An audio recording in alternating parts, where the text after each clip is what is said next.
আমার জায়গায় যদি কোনো একটা মেয়ে ভিডিওটা আপলোড করতো তাহলে প্রত্যেকটা ছেলে তার পুরো ভিডিওটা ওয়াচ করতো। এমনকি কত সুন্দর সুন্দর কমেন্ট যে করতো, বলতো আপু আপনি কি আমার সাথে 1v1 করবেন, আপু আপনি না অনেক ভালো গেম প্লে করেন, আপু আপনার সাথে আমি অ্যাড হইতে চাই, আরো কত সুন্দর সুন্দর কমেন্ট যে করতো রে ভাই।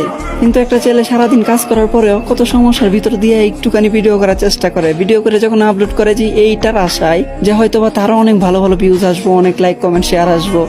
লাইক কমেন্ট তো দূরের কথা ভাই, ভিউজই আসে না, 1-150 ভিউজে যায় আটকে যায়। আর এই জায়গাতেই কোনো মেয়ে যদি নর্মাল এডিট করে, কোনো রকম এডিট ছাড়া ভিডিও কলে রেকর্ড করে আপলোড করে দেয়, তারপরে হাজার হাজার ভিউজ হয়ে যায়। আমি এটা বলতে চাইতেছি না যে মেয়েদেরকে কেউ সাপোর্ট করো না, হ্যাঁ মেয়েদেরকেও সাপোর্ট করো, কিন্তু হ্যাঁ পাশাপাশি ছেলেদেরকেও করো। একটা ছেলে যে কত কষ্ট করে ভিডিও বানায়, কতটুকু আশা নিয়ে ভিডিও বানায়, এটা কি তোমরা জানো? আচ্ছা আমি অন্যদের কথা বাদ দিলাম, আমার নিজের বিষয়টাই বলি যে আমি 12 থেকে 13 ঘন্টা কাজ করার পরেও আমি কতটুকু কষ্ট করে ভিডিও আপলোড দেই তোমাদের থেকে একটু ভালোবাসার আশায়। আর আমি আমার নিজের জন্য কখনোই সাপোর্ট চাই না তোমাদের থেকে। আমার কথা হলো আমার ভিডিওগুলো যাদের কাছে ভালো লাগে তারা তো অবশ্যই করবো, এটা তো আর আমার বলতে হইব না, তাই না? আমি সাপোর্ট তাদের জন্য চাইতেছি যারা অনেক কষ্টের পরেও কোনো রকম ভিউজ পাইতেছে না। তোমরা তাদেরকে কপি লিঙ্ক করো, লাইক কমেন্ট শেয়ার করো তাদের জন্য।